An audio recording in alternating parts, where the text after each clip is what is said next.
Olá, vamos continuar então a nossa aula de dieta na odontopediatria. Eu gosto muito de falar sobre esse tema. Esse tema é muito muito legal de falar, porque falar sobre comida sempre tem um prazer, né? Afinal de contas, comer é muito mais do que nos garantir fonte de energia, né? Comer é uma relação afetiva, né? E por isso que é tão difícil, né? Quando eu estou em aula presencial, eu pergunto muito para os alunos: quem aqui está satisfeito com o seu peso? Quem sobe na balança e está satisfeito com o seu peso? Né? E eu sei que a maioria não está, né? A maioria nós humanos não estamos satisfeitos com o nosso peso. E, na verdade, a gente sabe o que a gente tem que fazer ou para ganhar peso ou para perder peso, né? Não falta conhecimento, né? E o que será que falta, né? Falta uma série de atitudes que a gente tem que ter para se relacionar com a comida de uma forma diferente, né? Então, a gente sabe como é que a gente deve comer. É comer carnes magras, muitos vegetais, muitos alimentos in natura, pouco alimentos processados, praticamente nada de ultraprocessados, evitar frituras, fazer exercícios. Nós sabemos como manter, né, o peso. A questão toda é que comer, né, é uma relação com o alimento. E essa relação vem de uma aprendizagem de como o nosso contexto social, familiar, né, nosso núcleo mais íntimo se relacionou com o alimento.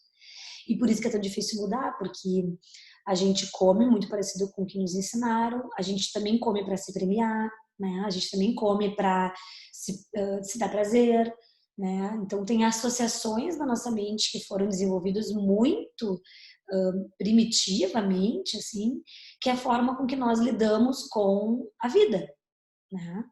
Então mudar isso é mudar nós como um todo, por isso que é tão difícil. E quando a gente fala então de alimentação na infância, a gente está falando desse início dessa construção tão, né, importante, mas que muitas vezes a mãe naquele momento ela está com o intuito de resolver assim a fome e ela não se dá muito conta de forma a forma qualitativa com que isso, né, está sendo construído. Então, mesmo as pessoas que na verdade até lidam com saúde, por exemplo, né? Quantos médicos e nutricionistas obesos tem, né? Mesmo quem tem todo o conhecimento tem toda uma história por trás que faz com que nós muitas vezes repitamos, né, essa forma de se relacionar. Mas falando de crianças, né, como que uma criança se alimenta? Então, só para a gente lembrar um pouquinho, talvez você saiba um pouco, talvez outros nem tanto, mas até os 6 meses de vida, uma criança deve se alimentar exclusivamente do leite materno. Esse seria o ideal, o cenário ideal. Se a mãe não consegue, ou por alguma razão a criança não pôde, ou foi um prematuro, ou não conseguiu se estabelecer o aleitamento, ou não foi possível, enfim, tem vários cenários. Uma criança que não seja filho biológico, né? A criança vai usar a fórmula. O que é a fórmula? A fórmula, na verdade, é um produto feito na indústria que identifica exatamente o que tem dentro do leite materno e tenta fazer essa fórmula igual ao leite materno e colocar na lata.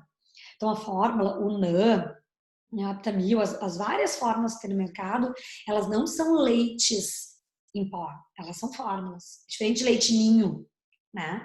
Que é o leite de vaca desidratado, o leite em pó. A fórmula não é isso, né? A fórmula é um produto que se equivale em concentração, em gordura, em proteína, em imunoglobulina ao leite materno. Então, idealmente, a criança mama no peito até os 6 meses. Se ela não pôde receber isso, ela vai mamar na mamadeira, exclusivamente fórmula até os 6 meses. Né? A partir dos 6 meses começa o processo de desmame. O processo de desmame ele inicia com a introdução alimentar. Então, a partir dos 6 meses, com uma criança que já fica ereta, já tem tônus de tórax, eu não posso ser uma criança molinha, começar a ter a introdução alimentar, ela se engasga, ela não tem tônus de estrutura para permitir uma deglutição, né? Todo um processo alimentar que favoreça a criança lidar com aquilo ali de uma forma favorável. Ela inicia, então, a introdução alimentar com frutas, com legumes, né? Com alimentos progressivas consistências, certo? E ela fica com o leite materno ou com a fórmula e com esse processo de introdução alimentar. Quando uma criança para de mamar no peito, gente, se a gente for olhar o que a Organização Mundial da Saúde preconiza, ela preconiza que seja feito o aleitamento materno além, né, de 2 anos de idade. Essa é a recomendação da Organização Mundial de Saúde, né? E a gente tem isso, na verdade, acontecendo. Não, a gente tem um percentual que até tem o aleitamento materno estendido. Mas a gente tem dados, né, para vocês terem uma noção, saiu o último dado agora nacional de aleitamento materno, o ENAME, e se mostra que 53% das crianças até os 6 meses de vida têm aleitamento materno exclusivo. Isso é... Então, metade das crianças tem aquilo que seria o ideal, né? E a outra metade não tem. Então, a partir dos 6 meses, ela tem 3 refeições, ela tem lanches, né? E ela tem fórmula, sem leite materno, tem, né, tem frutas e tem as papas salgadas. De 1 a 2 anos, uma criança começa a ficar muito próxima à dieta de um adulto, né? Com as refeições e os lanches, o leite e as frutas numa dieta normal. E a partir dos 3 anos, a gente diria que uma criança que tem praticamente a mesma dieta que o adulto. Até, assim, o primeiro e o segundo ano de vida, se tem um cuidado muito grande com o sal, né? E se tem uma recomendação de não ter sacarose até os 2 anos da vida da criança. Isso é uma recomendação da Organização Mundial de Saúde, da Academia Americana de Pediatria e da Associação Brasileira de Pediatria Médica, que recomenda que nenhuma criança seja ofertado sacarose, açúcar branco, açúcar refinado, até os 2 anos de vida. Isso é uma recomendação muito importante, porque isso está associado a melhores índices de saúde, menor risco de obesidade, doenças crônico-degenerativas como diabetes e menor índice de cárie, certo? O leite materno, né, e isso é uma questão bem importante, bem discutida na literatura, ele não é cariogênico. Se eu não tenho na minha dieta sacarose. Então, ele é um alimento rico em lactose, que promove uma queda de pH, e tem alguns estudos que mostram que quando ele está muito prolongado, ele tem uma associação maior com cárie, mas na verdade esses estudos não têm um ajuste para sacarose. Porque, na verdade, se eu não tenho sacarose na vida da criança, eu não tenho como ter cárie com leite materno. Então, o leite materno, isoladamente, ele não consegue iniciar um processo de cárie. Isso é muito importante. Mas, né, tem alguns estudos que mostram que a criança que mama na mãe de uma forma prolongada, além dos 2 anos, ela tem um comportamento alimentar com essa mãe de ter uma frequência muito alta de aleitamento materno, né? Primeiro que a criança nessa idade se mama, em muitos momentos ela mama para se acalmar durante a noite, né? Se ela faz leito compartilhado, ela mama em cada despertar da noite, né? E tem alguns estudos que mostram que essa criança que tem uma alta frequência de aleitamento materno tem um risco à cárie, mas sempre associado à sacarose na sua alimentação. Então, uma criança, ela come em alta frequência e tem um alto consumo de leite, tá? Apesar de, mais assim, recentemente, a gente ter uma área dentro, assim, da nutrologia e na pediatria que defende que uma criança que depois que parou de mamar no peito da mãe, aleitamento materno natural, que ela não use mais leite, que ela não use leite de vaca. O leite é um alimento interessante porque ele é um alimento que tem um alto conteúdo proteico e uma gordura. Né? Ainda tem uma série de interleucinas e componentes que ajudam na imunidade. Ele é um alimento bem completo, porque ele consegue ter proteína, gordura e carboidrato no mesmo produto. Né? Um alimento relativamente barato, então um alimento que é muito incentivado, assim, né? E sempre foi, tradicionalmente, os seres humanos são os únicos animais que tomam leite depois, né, do período de amamentação, mas que foi muito incentivado.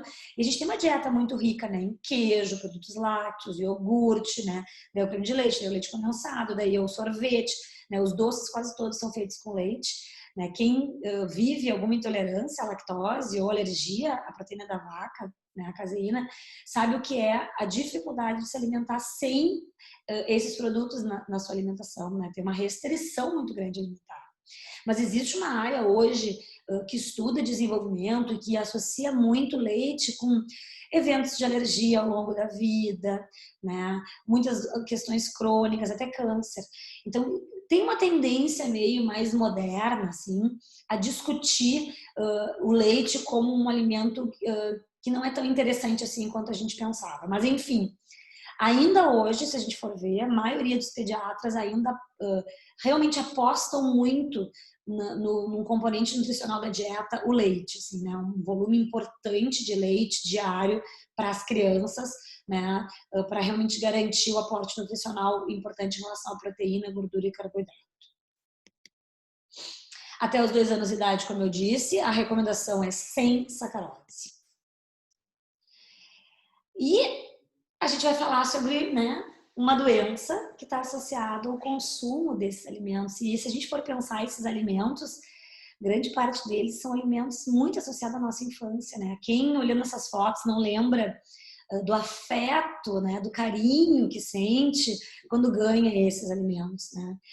Não é à toa que a gente está doente, a gente ganha um chocolatinho, né? A avó nos recebe com um bolinho, né? As nossas relações de amor e afeto, né? Muitas vezes o presente está associado ao doce, né? Ao bolo, ao chocolate, né? Então, tradicionalmente, dentro de um senso comum, né? Claro que tem sociedades que mais ou menos, as sociedades orientais usam muito menos o açúcar do que as sociedades ocidentais, mas foi construído, né, na civilização mais ocidental que o doce está relacionado ao afeto. E isso tem razão de ser, né? Isso tem um sentido. Primeiro que o nosso primeiro alimento que a gente entra em contato é o leite materno. O leite materno é doce, não sei se vocês, né, se deram conta já disso, mas ele tem o dobro de carboidrato do que o leite de vaca, né?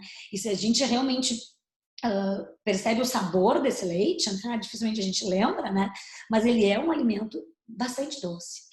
E é muito mais fácil uma criança gostar de um doce do que gostar de uma coisa salgada. Tanto que os primeiros alimentos que a criança entra em contato no período de introdução alimentar são as frutas. É o mamão, é a banana, são os alimentos mais doces que a criança mais aceita, né? Então, a gente tem que abordar com a família uma mudança de visão do doce, ou de restrição do doce, ou de pedir talvez que o pai dê doce, ou que a avó dê doce. A gente está interferindo diretamente nas relações afetivas. E isso é muito importante que a gente se dê conta da razão pela qual é tão difícil mudar os hábitos.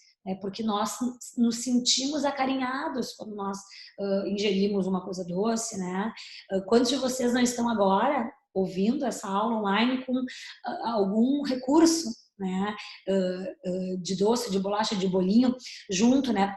Nós muitas vezes nos premiamos diante de momentos de estudo, de dificuldade, com ter alguma recompensa. E a recompensa usualmente são coisas doces.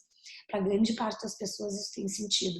E eu digo que não significa que a gente tenha que ser radical e excluir completamente. Eu acho que é muito difícil a gente excluir completamente os alimentos doces, mas a gente pode restringi-los e tentar organizar a dieta de tal forma que eles sejam menos nocivos possíveis, né? E claro que vai ter momentos, eu falo isso muito para os pais, terão momentos que nós temos que deixar aquilo liberado. Tá numa festa de aniversário, ok, come tudo que quiser comer. Mas que nós não tenhamos em casa, por exemplo, para oferecer. Então é isso que a gente tem que negociar com a família, né? Ultimamente eu atendi uma criança de 3 anos com cárie da primeira infância e que eu perguntei para a mãe o que ele gostava de comer. Uma criança de 3 anos de idade que a mãe dizia que ele adorava comer marshmallow. Mas tem marshmallow em casa, assim, um pacote de marshmallow? Ah, não tem, ele pega no armário. Então é o tipo da coisa que não dá para ter. Como é que eu vou ter marshmallow em casa, né? Uma criança de 3 anos de idade, ainda mais se ela já conhece e pega, né? Então, se um dia ele tiver na festa de aniversário e comer de cima da mesa, talvez ok, né? Agora, isso eu ter em casa, isso não tem sentido. E é isso que a gente tem que tentar conversar com a família. Então, o doce, ele faz parte dos nossos hábitos sociais, ele está relacionado a afeto, e nós temos prazer em dar prazer ao outro. Então, eu dar um negrinho que eu adoro para alguém que eu gosto é a minha forma de comunicar ao outro. Estou dando alguma coisa que eu acho extremamente prazerosa em consumir, né? Que eu adoro aquilo e, portanto, eu dou para o outro, né? E as mães têm uma relação muito forte, né? Se a gente pensar as mães e as vós, assim, com o nutrir, o dar a comida, está muito associado a dar prazer. Tem alguns estudos qualitativos que mostram, quando eu pergunto por que os pais dão alimentos que sabem que não são saudáveis, por exemplo, né? E eles respondem muitas vezes que pelo menos alguma coisa ele vai comer, né? E as mães às vezes acham que é melhor ele comer meio pacote de bolacha recheada do que não comer nada, por exemplo. Quando é uma enganação, né? É muito melhor que ele não comesse nada. Por que comer um alimento cheio de conservante, gordura, né? A pior gordura é uma concentração de açúcar incrível, um alimento ultraprocessado, cheio de conservantes e de químicos, né? Por que isso é melhor do que nada? Mas, enfim, as pessoas acham que pelo menos está matando a fome. Algum nutriente tem ali. Ou são tantos limites, pelo menos no alimento, que eu possa não dar tantos limites, né? Quem é mãe ou pai sabe o tempo todo, tem que ficar dizendo, não faz isso, não faz aquilo, não faz o outro. Pelo menos na comida, deixa eu dar uma coisinha aqui e que ele aceite. E uma outra coisa que aparece muito nesse estudo qualitativo que eu menciono é quando a mãe diz, né? Ah, ele gosta tanto, ele fica tão feliz, né? E isso certamente, gente, é o que mais me pega, né? Porque promover a felicidade para alguém que a gente ama incondicionalmente, que é um filho, é de um tamanho, assim, é de uma... Né? Tem até será que vou me lembrar agora? Um provérbio, né? Quem ama os filhos adoça... nem me lembro mais agora. Quem sabe faz ao vivo, né? Mas quem não sabe não deve fazer ao vivo. Mas é quem doce dá aos meus filhos, a minha adoça a vida. Sei lá, uma coisa assim, mas que os pais, quando o filho tem um momento de prazer e de felicidade, aquilo parece que é mais do que a gente, né? E isso é muito difícil da gente deixar de querer proporcionar aos filhos. Quem lembrar vai olhar na internet, tá? Como é que é esse provérbio aí que a minha avó dizia, mas eu não lembro. Então, cuidar muito na hora que a gente estiver avaliando a dieta, o julgamento da dieta. Evitar propor dietas ideais distantes da realidade do desejo da família. Eu gosto muito de perguntar para os pais, tu tá disposto a mudar a alimentação do fulaninho? Eu gosto muito de perguntar, porque eu já ouvi muitas mães dizerem, não, eu não tô disposta, eu não quero mudar. É isso que eu consigo, eu acho que tá bom, eu acho que tá razoável, é isso que eu consigo fazer.